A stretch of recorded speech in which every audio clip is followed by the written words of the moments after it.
Hello and welcome to Blogging Heads. This is Joshua Trevino from the Texas Public Policy Foundation based in Austin, and I'm very privileged to have here with me Evan Smith, actually, who is an august personage here in Austin politics, policy, and journalism.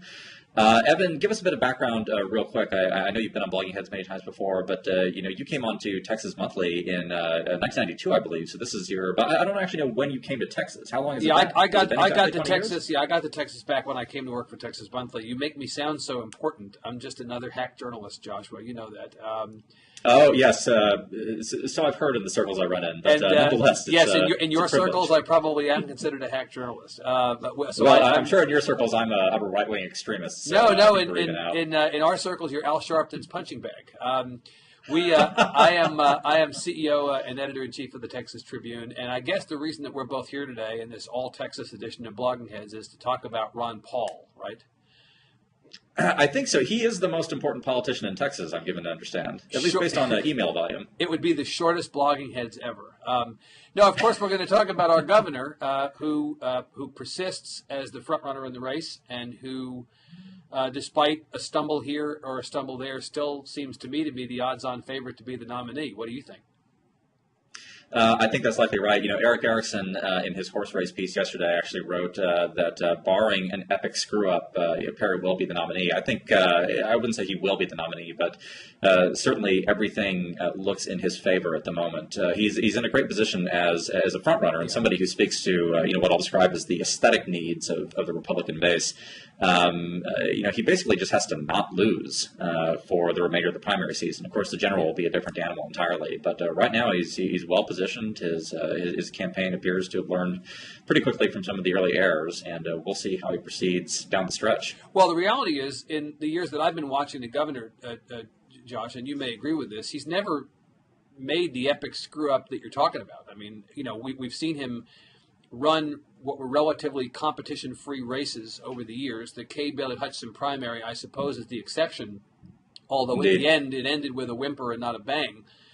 None of the Democratic opponents, including the august personage of Bill White, to borrow your phrase, in the last race, really presented much of a threat to the governor, who, after all, entered public life in the late 80s, and it was in 1994 that the last Democrat was elected statewide. For most of the governor's career, he's never actually had competition in the fall. The primary has effectively been a general election. I think I think that assessment may be colored a bit by hindsight, simply because he has had a winning record. But remember in correct me if I'm wrong, but in 2006, or was it 02? One of the two, he came in with a plurality of the vote. I mean, it wasn't. He won 39% in 06 because he was running against like 500 people. It's very difficult to get above 50% in that case.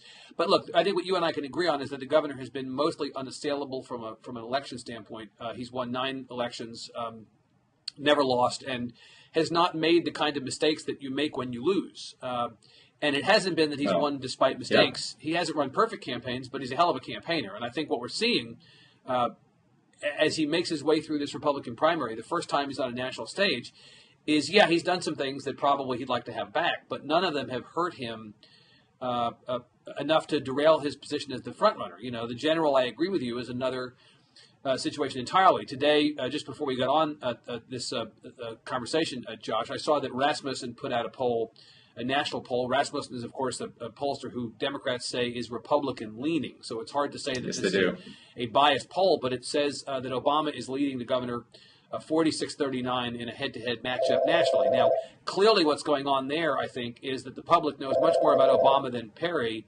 The fact that Perry is only single digits away from Obama probably speaks well for him. There's a lot of time left for Perry to raise his national profile. But the fact is, the primary is all he has to worry about right now. And as far as the primary goes, he's doing what he has to do, as the sportscaster's cliche goes. That debate what did you think about the debate on Monday? Maybe we should start there. I know I want to talk about Duane Buck and the death penalty, but let's just talk about the debate. Right. What did you think about the debate on Monday? The debate was interesting, and it was interesting, I think, and it's important to note that I think the debate was really interesting mostly to people like you and me who actually pay attention to these things. Right, I don't shut-ins who have nothing else to do with their lives, that's right. Right. Friendless losers of the political class, so we only have one another. It's, I think what probably 90% of viewers took from the debate was that Rick Perry looks and acts like Rick Perry, and that he didn't lose badly, and so the status quo remains unchanged. He didn't lose badly, but I thought he lost, though. I thought he definitely did not emerge. No, victorious. I didn't think he lost, actually. You didn't? Yeah, well, I didn't think he lost for a couple of reasons. First of all, I actually don't think. I mean, the big thing that he was hit on, the really big thing that he was hit on, obviously, was the Gardasil issue from Bachmann with an assist from Rick Santorum, and Mitt wisely stayed out of that one. But two things on that. First of all, I don't see a lot of data that people really care that much about it.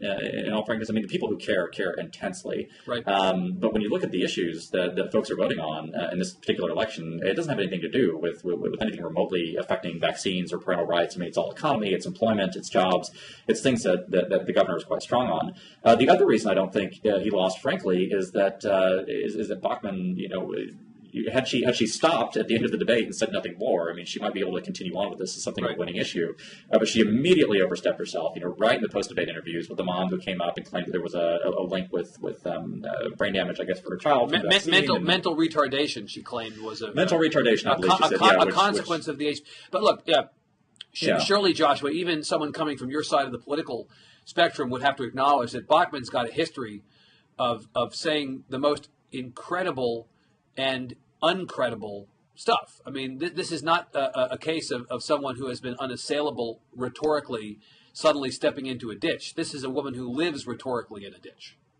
Well, I wouldn't necessarily agree with that, but what I will say is, as far as she goes, and keep in mind, I mean, Michelle Bachmann's not somebody that I personally have paid a ton of attention to because I don't have a lot of reason to look at Minnesota congressmen and women in the matter of course. But over the summer, I will say, and I do think I speak for a lot of people on the right on this, is that over the summer, Michelle Bachmann, with her performance, especially in the weeks leading up to the Ames straw poll, actually won a great measure of respect. I mean, she was what was missing from the race from a lot of people's perspective. She was a forceful voice. She was uncompromising. She spoke quite well in some ways to some very basic principles. But there was no alternative in in the race. I mean, I think part of the problem for Bachmann was that her success was entirely contingent upon nobody else attracting that end of the spectrum in the race. And once Perry got in, we saw Bachmann completely deflate. Yeah, I mean, I think the data bears that out. Actually, I think that the niche is filled at this point, which is why she went after him. Right, and I have to say, I don't think the issue is Gardasil. I don't think the HPV issue in and of itself is the issue. I think the issue is that the governor's vulnerability is not being attacked from the left. When Mitt Romney attacks him from the left, that helps the governor, especially with the Republican primary base. The likely voters in the Republican primary base for March are the people who consider Mitt Romney to be essentially, Obama with better hair. They view Mitt Romney with great suspicion in terms of his ideological purity. So being attacked by Mitt Romney from the left is a badge that Perry can wear. The problem for Perry, the vulnerability for Perry, vulnerability for me is saying vulnerability. The vulnerability for Perry is being attacked from the right. And when Bachmann and Santorum seek to undermine Perry's conservatism, and it gives people on the right in the Tea Party pause about the degree to which Perry is faithful to these principles. And, we've seen this a couple times during the campaign, Josh. Perry has, in my mind, walked somewhat away from his 10th Amendment cred on advocating for a federal amendment banning abortion, advocating for a federal amendment banning same-sex marriage. In theory, if the governor was faithful to his 10th Amendment principles, he would just leave those issues to the states. And on this issue, I think the problem was not so much Gardasil. It was the fact that the governor was attempting to impose a mandate on people, which is a no-no. If you hear him talk about any other issue, whether it's federal or any other, he doesn't want the government in people's lives. But in this case, he appeared to want it. And I think it's not so much about the specific issue of HPV. It's about shaking the foundation of that principle in the minds of the Tea Party. I think, so two things on that. First off, from a pure political tactics standpoint, I mean, you have seen firsthand, having been in Texas for quite a while now, how well that's worked in the past. There's a reason that Deborah Medina is not governor. Attacking. Well, that's true. Attacking the governor from the right does have some traction. I mean, there's no denying that, and we saw it in the audience on Monday. But it hasn't won anybody anything. At least certainly not in the past decade. So that's one thing. The other thing that I would say, I think conceptually, it's not really a fair critique of the governor to say that he's somehow abandoning his 10th Amendment principles. On the Gardasil mandate, I mean, the governor, and I don't want to speak for the campaign, but my impression of what he's been arguing, and as you know, his Fed Up book, in the interest of full disclosure to the Blogging Hit audience, the proceeds from Fed Up actually go to your organization. My foundation's 10th Amendment. Yeah, they do. Yeah, well, they go to our Center for 10th Amendment Studies, which is run by a very fine fellow named Mario Loyola.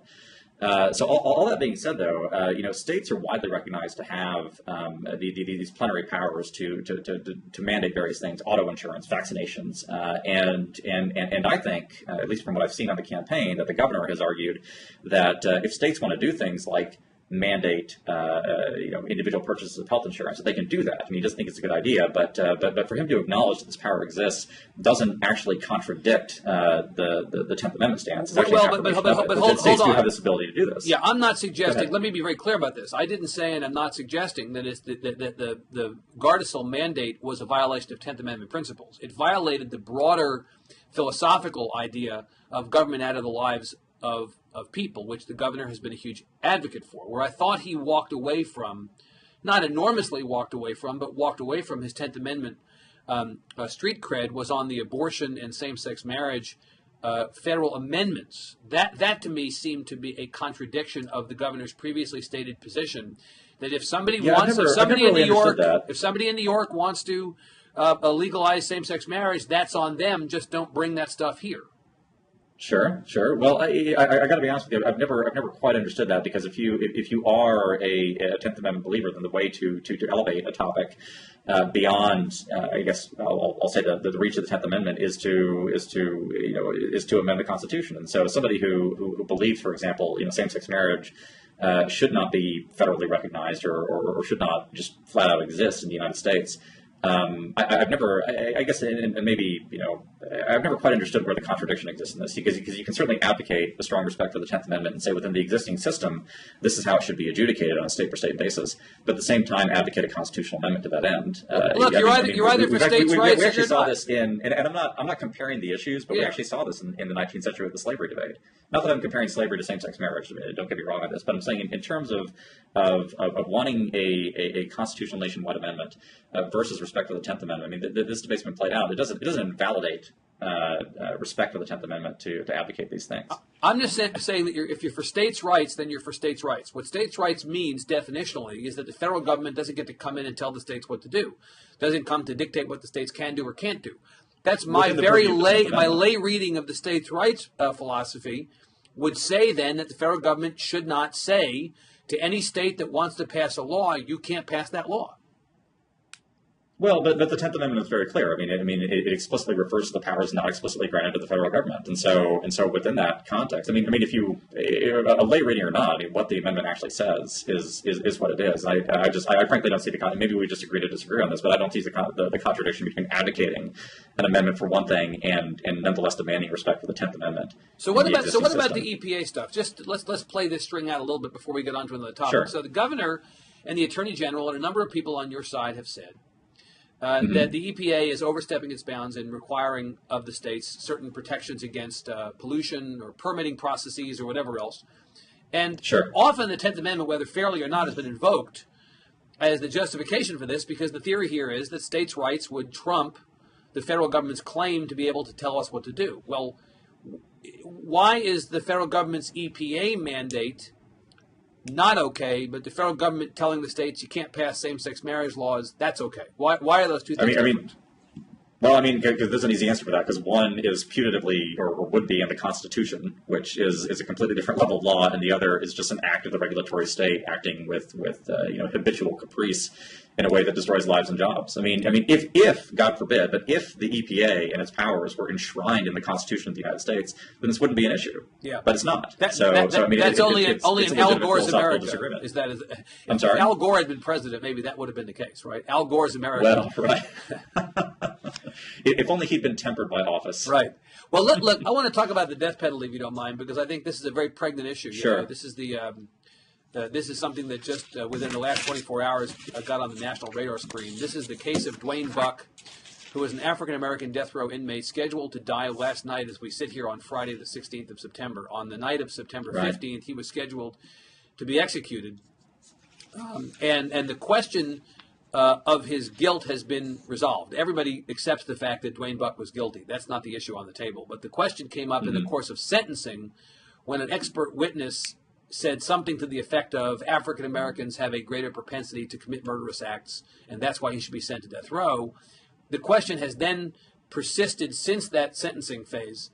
Was this process conducted fairly? Was there racial bias in the sentencing phase? The state's use of an expert to suggest that this man needed to be sent to death row, and the Supreme Court, which does not do so lightly, granted a stay last night before Mr. Buck was killed. And now a lot of people are trying to make this about Rick Perry, which I think is fascinating. I guess that's timing of a presidential race, right? So let me preface this by saying that I personally am a death penalty opponent, although on rather different grounds than I'm not against the death penalty because I think it makes us Republicans and conservatives look like barbaric savages, which I think is really what the death penalty talk nowadays politically is frankly getting at, and it's a tremendous frustration to those of us who are personally anti-death penalty. To see how it really crops up in national discourse, over the past decade, certainly when a Texan wants to become president of the United States. It doesn't strike me as a meaningful or serious engagement. I do think that if Rick Perry, for example, were to disappear from the field tomorrow, that so would the outrage over the Texas death penalty. On Duane Buck in particular, I think I told you before we started talking, or at least before we started recording the discussion, that I'm not well informed on the Duane Buck case. Right. So I accept your entire characterization as fully accurate, which no doubt it is. Well, I hope so. I hope it's. I think no worries there. Yeah. I think this is the system. This is the system working though, and the Supreme Court's stay, granted on the grounds in which it was granted, is frankly why we have the system that we do. I mean, we're supposed to have this very deliberate and a check on the process. Yeah.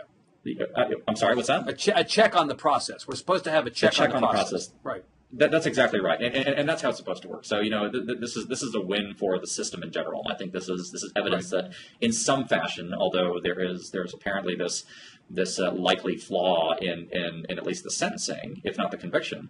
Right. This is all to the good. So I think this actually speaks well of our system of justice in general. The broader question of Texas and the death penalty and to what extent Rick Perry is or is not personally responsible for the state of executions in Texas. And it's thrown around a lot that he's presided, I guess, over more. I don't remember if it's in American history or it is the most executions, 234 in office. Maybe it's now 230. I think it's maybe 235 since this week because somebody else was executed this week. But it's the most of any sitting governor in U.S. history.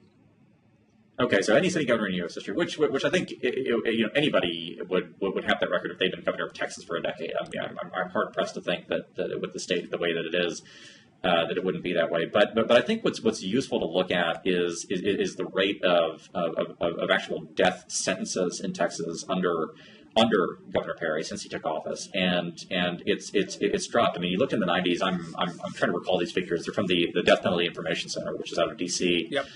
Which is, unless I misunderstand it, is not a pro-death penalty group. But in the 90s, you had routinely 30 or more death sentences in Texas given out each year, and as of I think 2004, 2005. It's dropped under Governor Perry into the teens, and a lot of this has to do with a lot of the criminal justice reform.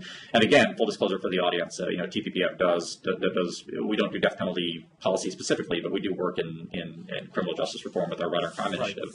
Death penalty sentences have dropped under Perry to much closer to national norms. And really for Texas, remarkable lows. And so as we discuss this, I really think it's important to keep that in mind. Right. That executions have proceeded, but as you well know, by the time that you're executed, your case has likely been in the system for a decade or more. You may actually know this. Do you know what the average length of time is between sentence and execution in Texas? I don't. I don't either. I will say, it's a long time. I'm interested to hear you say that you're opposed to the death penalty. I think that most people would presume that since you're a conservative, you're for it. Well, My position is what I would describe as the modified Catholic position, which is that it's and the Catholic Church holds it's a legitimate power of the state, but the state is not particularly competent to administer it. So for the same reasons, I think the state shouldn't do much of anything. I don't think they should be killing prisoners. But that's a personal view. Well, I don't think it's illegitimate for the state to do it. No, I get it. Well, you've showed me yours. Now I'm going to show you mine. I'm personally pro-death penalty. And it may be a factor of having small children, and I think your perspective changes maybe when you get older and you think about the horrific acts that some people perpetrate against innocent people. And I happen to be sympathetic to the argument of law enforcement people being targeted as well, and the prospect of the ultimate punishment for that. I will say though that my support of the death penalty, in theory, really dwindles when it comes to the administration of capital punishment in the state, because I'm among those who believes, despite being for the death penalty, that the system is terrible and broken, and that we don't do nearly enough careful scrutiny of cases when people are sent to death row. Not surprisingly, there are a lot of people who claim to be innocent in jail. This is no revelation. But the state has seemed to me to be much less willing to consider legitimate claims of innocence, to make available the opportunity to test DNA. That's only a fairly recent entry into the whole conversation is DNA testing. A really ridiculously high number of cases that the DA in Dallas County, Craig Watkins, inherited when he took over that office, Henry Wade's DA's office. He is African-American. He was the first African-American DA in Dallas County. He found a number of instances where they went back and did DNA sample matches of evidence collected at the scene versus testing that technology today makes possible that was not possible at the time the convictions took place, and discovered that these people are in fact not the people who we thought they were. They're not the people who should have been convicted. And I think that the pardons and paroles process in the state has frankly a problem. You know, the governor has appointed every single person to every single office over the last 10 years. We know that. That's not crony capitalism. That's just longevity. That's 10 years of being governor. You appoint everybody. You've appointed more than 5,000 people by this point if you're governor for more than 10 years. So the governor has appointed every single person who has served on the Board of Pardons and Paroles. Well, as I've seen the statistics, even the Board of Pardons and Paroles, which is very parsimonious in the way that it hands out recommendations of clemency, even with the parsimony of the Board of Pardons and Paroles appointed by Governor Perry has only accepted those recommendations 30% of the time. So even his own appointees, who are loath to recommend clemency, this governor has been unwilling in all but 30% of the cases. We have a system in which certainly innocent people are in jail, and certainly innocent people go to death row. I don't know if Cameron Todd Willingham was innocent, and I don't know if Duane Buck was innocent. In fact, I think Duane Buck was guilty based on everything I'm hearing. I do know that the issue in both the Willingham case and in the Buck case is not about guilt or innocence. It's about process. It's about the process of the criminal justice system. And to the degree that I think the governor is vulnerable in the presidential campaign, since really that's what this is about, Josh, right? It's not about the Buck case per se, but it's about spinning it forward as far as the presidential campaign goes. Where I think he's potentially vulnerable, probably more in a general election than in a primary, is did the governor have any reason to believe that the process was unfair, but nonetheless blithely allowed it to continue? Who would that hurt him with in the general, though? I mean, just in pure politics, how on earth is that going to hurt him? Like, what state is going to go against him, or what demographic group is going to, outside of the Upper West Side? Who's going to care? Outside of the Upper West Side, wow. Well, look, I think that Kay Bailey Hutchinson demonstrated in the 2010 governor's race how problematic this question is for Republicans in a Republican primary. You know, there were questions about the Willingham case. Again, I don't know what the outcome of the Willingham case should have been from a guilt and innocence standpoint, but there were questions raised about Willingham. And the David Grand piece in the New Yorker was the culmination of a lot of those conversations that were taking place out in the world. But she was hamstrung from being able to raise it as an issue against the governor, simply because if you come out and question on the Willingham case whether justice was done or fairness was at the center of those decisions, you appear to be anti-death penalty in a Republican primary, even if you're not, and the Republican base don't like that.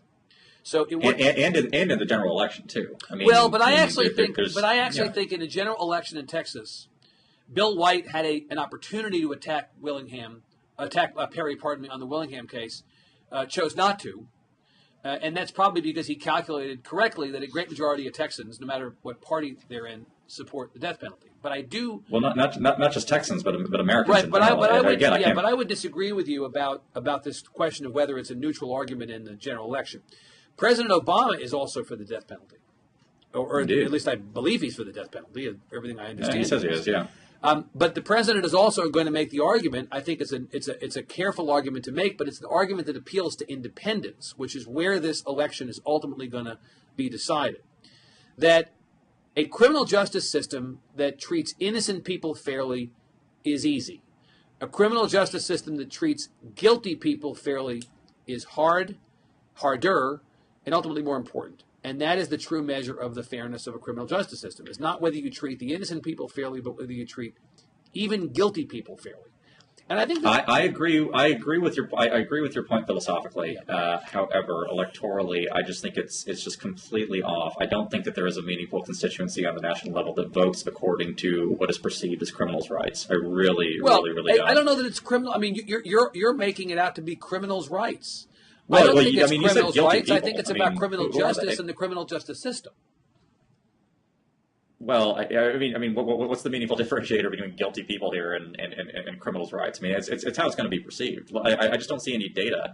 I mean, look, what people are going to vote on in this election, this is a cliche at this point, but Gallup actually had a poll out yesterday that asked Americans, what their primary concerns are, and it's 67% said it was economics, it was the general state of the economy, or it was unemployment, and then the next two, which garnered, I think, collected 27%, were the federal deficit and dissatisfaction with government in general. So you're talking not just a supermajority, but a super majority. Yeah, you and I are completely in agreement about that. This is going to be an economy. This is going to be an election about the economy.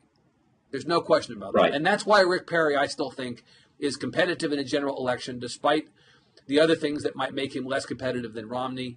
I think Romney is probably at the moment a more competitive candidate in the general. But ultimately, he can't become that competitive candidate or that more competitive candidate if he doesn't get out of the primary. And I think this is an election that's going to be litigated about the economy first and foremost. Well, he certainly has landed the coveted Jimmy Carter endorsement as of yesterday. Romney did. Ooh, that's not good. Did you see that? It's in the Hill. I did see that. I'm sure Romney is thinking, oh, great. But the reality, but I think with regard to the economy, in some ways, this election is setting up a lot like 2004. I think that and you worked for President Bush, so this is not. I'm not saying something that is foreign to you. Well, I'm not on the campaign, but you're right. But you worked for the Bush campaign. No, in the administration. Probably the administration, not the campaign, but you worked for President Bush, and so you understand this. This is not what I'm about to say is not a surprise to you. When the 2004 election came around, people said, and I think this was probably true, to the degree that the election was a referendum on President Bush, he was more in trouble. If the election was about John Kerry, then President Bush was in better shape.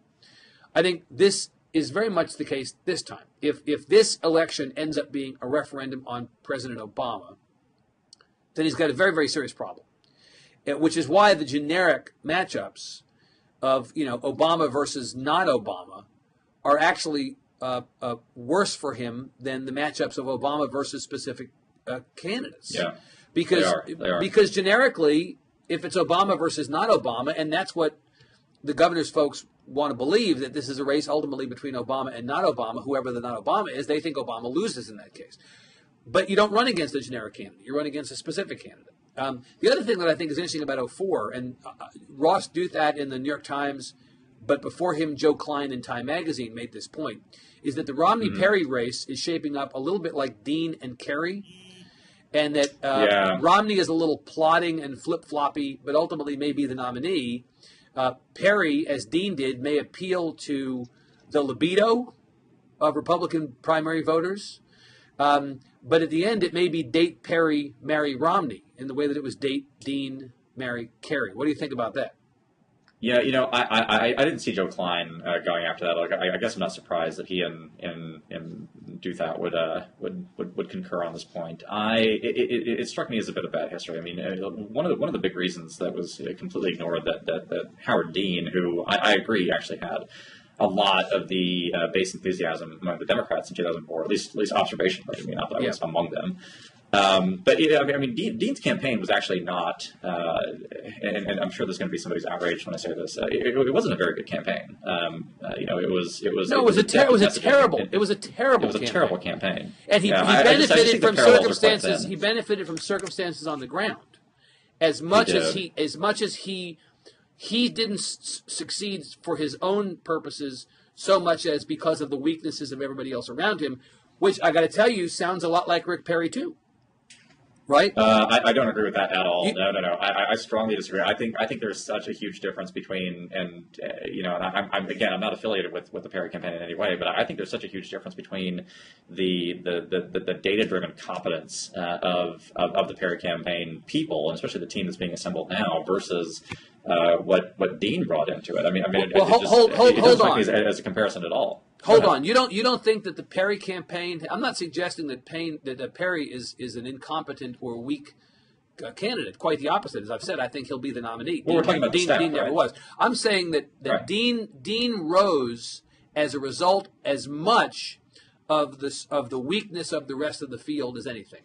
My assertion, not just for the first time today, but over time, I've said this, is that part of the argument for Perry was the weakness of the rest of the Republican field this time. Had the Republican field been stronger, Perry might not have ever gotten into this race. Well, that I agree with, and maybe I misunderstood the point you were making. Yeah. I just the point I was trying to make was it was a Dean's campaign was just a badly run campaign, and I don't think you can say that. No, the Perry campaign is wonderfully run. It's magnificently run, and in fact, it's so much better run than not just the Dean campaign, but all the other Republican campaigns in the field right now, that I think that he'll be able to circumvent or wire around the problems that he has as a candidate with occasionally saying things that run people off or his relative inexperience. I think that the management of the Perry campaign is so good and is so consistent with the way Perry campaigns in Texas have been run that it's going to ultimately trump any obstacles in his path. Well, thank you, Newt, for sending everybody back. Or thank you for spending time shopping at Tiffany's and yachting in Greece when you should have been back. His debate performances, though, have been exquisite. I quite enjoyed them. I actually thought that Newt did significantly better on Monday than I've seen him do before. He seems angry all the time, which I guess is one persona to have. But he also seems to know so much more and probably does, than Santorum, than Bachmann, than Herman Cain. I mean, the shame of Newt Gingrich, I have to say, is the intellect is squandered on a personality that too many people, even on his own side of the spectrum, find unappealing. Well, you're the first of, or not the first. You're not the first of many people to say that. It's he is a man of exceedingly powerful intellect, and I want him in the public square. He strikes me, if this were a wartime situation, as the colonel that you want on the staff, who's just going to throw out one crazy idea after another, and some of them will work. And in that sense, and I know that he would be thrilled to hear anybody say this, it's almost a Churchillian personality in some ways. Yeah. But the problem is that he may want to be Churchillian, but to a lot of people he comes across as reptilian. And I think that the personal you don't get Churchill without the Dardanelles. But the personal story of Gingrich is such an obstacle to a lot of people. I think that Gingrich's excesses are ultimately his undoing, as all of our excesses may be our undoing one day. And again, the weakness of the field, which has somebody as smart as Gingrich, but ultimately unelectable. Somebody as passionate as Bachmann, but ultimately unelectable. Somebody as, I don't know what you'd call Romney. I mean, I think Romney is sort of composed and professional, but of course, competence is his watchword, I believe. But of course, those things are as much a negative these days as not. Sure. I just think that the governor walked into a situation that was desperate for somebody like him, desperate, and he wasn't. He was ultimately going to benefit from the weakness of the field as much as from his own strengths. And I think the difference between the governor and Howard Dean, and where I think the analogy falls apart, is that Howard Dean didn't really have a second act, and I think the governor does, and the governor has shown over time his ability to be underestimated. But I think can I just point out one thing? One thing that the Howard Dean parallel illustrates for me, and it's a real problem. I'd be curious. You actually are very well placed to speak on this. If we can get meta about journalism and punditry here for a second, we seem to be afflicted with a pundit class in a journalism. I'll say really the pundit class and journalists to a lesser extent, for whom history began in November 2000. Yep. And that strikes me as a bit of a problem. Well, it is, and it's partly a problem of the institution of the media being in decline, and that many of the old guys and old ladies who have institutional memory have been shipped off to the retirement home. And now the most veteran reporters at some media, not the big national guys, but at many of the regional and local places, are 27. And for them, you're exactly right. For them, the old days is when MTV still ran 120 minutes. They don't actually know that there was ever a time when, we talked about this stuff in a different capacity, when there was no computer to have no blogging heads on. I would agree with that, but I think for instance, one of the things that a lot of folks who are ready to pronounce Perry dead in the general election as opposed to simply challenged is they go, well, the Obama campaign is just salivating at the prospect of running against Perry in the general. God, they just can't wait. Well, what these young folks and these pundits who have no institutional memory are forgetting is that the last time the Democrats salivated so much to run against a particular Republican they considered to be so extreme as to be absolutely beatable, it was Ronald Reagan. Yes, it was. You gotta look at history. History is instructive, and the fact is, every time the Democrats think they've got this thing figured out, if we only support the guy who seems too extreme to win, chances are you're going to outsmart yourself. And I think that Rick Perry is by no means not electable. He is not electable in the fall. I just think that he has problems in the fall that a Romney might not have, appealing. Forget about the blue states. Neither one of those guys is going to win the blue states. The New York 9 race notwithstanding, I don't think that the Democrats nationally are going to go, you know what, we dislike Obama so much that we're going to vote for a Republican who disagrees with everything that we stand for. But I think to the degree that you believe that the two most important voting blocks in this next election, the ones that will decide this election, are independents and Hispanics. I think the governor has a challenge. And the Democrats probably are right to think that the governor will be easier to run against than a Romney in the general. But he's not going to be easy. And the governor has left a long number of folks, a long list of folks in history who he has decimated, and that should be evidence to the Democrats that he's just not an easy guy to beat. Look, I think that the New York 9 race, maybe we should talk about that for a second. I know that's not in Texas, but it's emblematic of what happens. The people tend to like the thing that is across the fence. It's not so much that the grass is greener, but whatever I have, even though I wanted it badly enough to fight for it, the minute I get it, it's invariably going to disappoint me, and I'm going to want something else. And this happened in upstate New York earlier this year in the Buffalo area when a district that had been Republican, I mean, how far back had that seat been Republican? Went to it like 19th century. It was a long crazy. Time, right? Yeah. Went to a Democrat. We now have a case where Orthodox Jews who happen to be more conservative than your average bear anyway in this district decided that they didn't much like Obama and didn't much like Weprin, and so they decided to support the Republican. These things happen. I think it's possible to read too much into it. But I would say that this is a very volatile time for both parties. I wonder if you agree with that.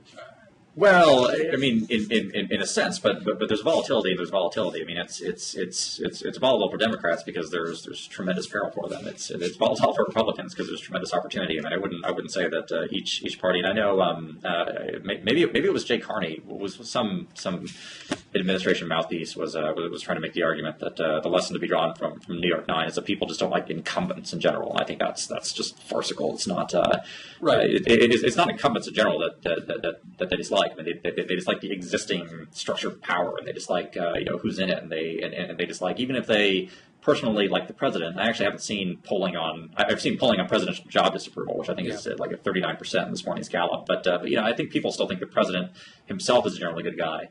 But the performance of the National Democratic Party is just absolutely on the ropes, and it's interesting that now at the end of 2011 we're seeing the Democrats pretty much where the Republicans were in fall of 2006. I mean, just right. Credibility is absolutely gone. So yeah, it's volatile, but it's not volatile in the sense of equal danger and everybody needs to be afraid. But I would be very careful. I'd be very careful to dismiss the degree to which Republicans have potential peril ahead, because whether it's Paul Ryan's plan for the budget, which includes these threatened cuts to Medicare, which certainly the Democrats are demagoguing in the same way that the Republicans demagogued health care reform, I think, to some degree. And in the same, and with the Ponzi scheme debate on Social Security, I think that Republicans run the risk of overplaying their hands here. There's no question that they have a hand, whether the hand has four aces or not. I do think that the Republicans do not have a clear shot and that it's all about opportunity for them. I think they'd have to be careful, or in some places where the Medicare and Social Security rhetoric is not playing very well, they're going to squander opportunities that they otherwise have to pick up states. I think Florida, for instance, is an interesting situation. I don't know that Florida is as much of a slam dunk among the swing states for Republicans this time as some people think it is. Well, no, Florida's not going to be a slam dunk, but Florida is a very reasonable opportunity. I mean, it's not something that the president can take for granted. I mean, I personally think North Carolina and Virginia are going for him. I think a lot of the Midwest is going for him as well. It's going to be very electorally.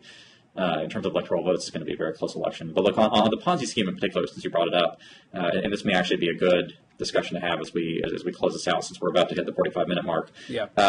I was interested to see how that played out. I was interested to see whether or not, in particular, the Romney campaign's eagerness to argue against it. First, say that it wasn't a Ponzi scheme. Second, to say that it was scaring seniors unnecessarily. And third, to argue, which is very interesting, that Social Security is only of value as a explicitly federal entitlement. This has been going on now for, I guess we're in the third week of this being a live national issue. And in all frankness, I haven't seen any data demonstrating that it's done a lot of damage, at least to the governor's prospects. In fact, it was maybe it was Gallup again, or possibly Bloomberg, but I think it was Gallup that actually polled Republicans on it.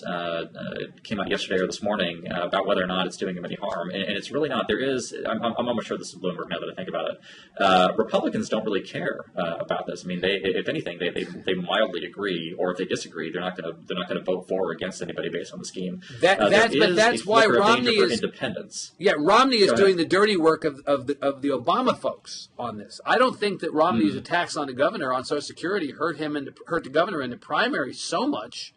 I think they hurt the governor in the general. They may.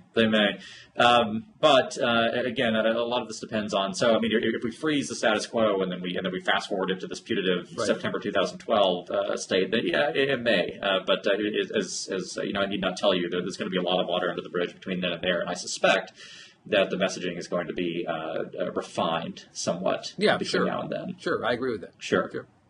Yeah, it's interesting stuff.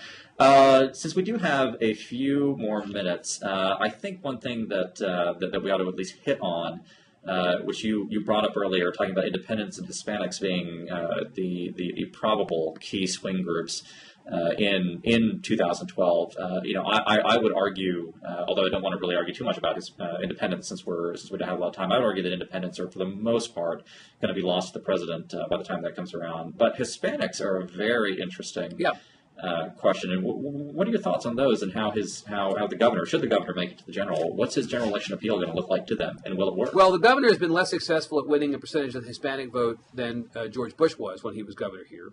He's more successful than a lot of Republicans. I think the governor walked a very fine line in that debate on Monday and actually showed himself to be not the doctrinaire conservative that some people believe him to be, and was attacked from the right on immigration by a number of folks up on that stage. The governor, to his credit, stuck to the position that he's had in Texas all along, which is a more, quote, moderate position, moderate relative to what it might be. And I think that holds the door open for him to appeal to Hispanics. I think that the president, by contrast, has disappointed a lot of Hispanics by not moving more quickly on immigration reform, and so I think Hispanics are a jump ball. I have taken the position for some time, and I guess this is still how I feel. I've seen nothing that dissuades me from this, that this is going to come down to Colorado, Nevada, and New Mexico. that the president's going to lose Virginia. Although I'm told by some people in Virginia that Kane may beat George Allen in the Senate race, I still think that the governor, that the president will lose Virginia. He'll lose North Carolina, despite having the convention in Charlotte. There's no way to be that clever. He'll lose Indiana. Yeah. I think that he will have challenges in Ohio and Florida and Pennsylvania. My suspicion is if he loses any of those three states, it's going to be Ohio. But as I've been told, the electoral math would work out for the president, even if he lost North Carolina, Virginia, and Indiana, and even if he lost Ohio, the election would be very close, but he'd have to keep Nevada, New Mexico, and Colorado, which are states that have a lot of Hispanics, and I think there is where the Hispanic vote ultimately matters. And, in Texas, we've had a problem with Hispanics not turning out to vote. It's not so much who they vote for, it's that the turnout has been woefully below what it ought to be from the standpoint of how big the population is. And I frankly don't know what's going to happen. I think the Obama campaign will attempt to demagogue Perry, not without substantive merit here or basis for this, as somebody who wants to do Jan Brewer-style Arizona immigration crackdowns and who passed voter ID and ultimately doesn't want immigrants to be here. And I think that's going to be too much. It's not going to be accurate. But I think that they'll have some stuff to run on. And I think that the lethargy about Obama in the Hispanic community will probably hurt Obama. So, well, and certainly unemployment levels in the Hispanic community may well hurt him. I do agree with you that there will be a substantive demagoguery on the issue, but I think the Hispanic communities that's likely to get traction in are the only state. I shouldn't say the only state, but the only state that would otherwise be solidly Republican, in my estimation, where that might affect things is, as opposed to a swing state, would be Arizona. And I don't see it making enough of a difference to really matter for the president. I guess I'll just close. Well, we lost. Didn't Obama lose? Obama lost Arizona last time, right?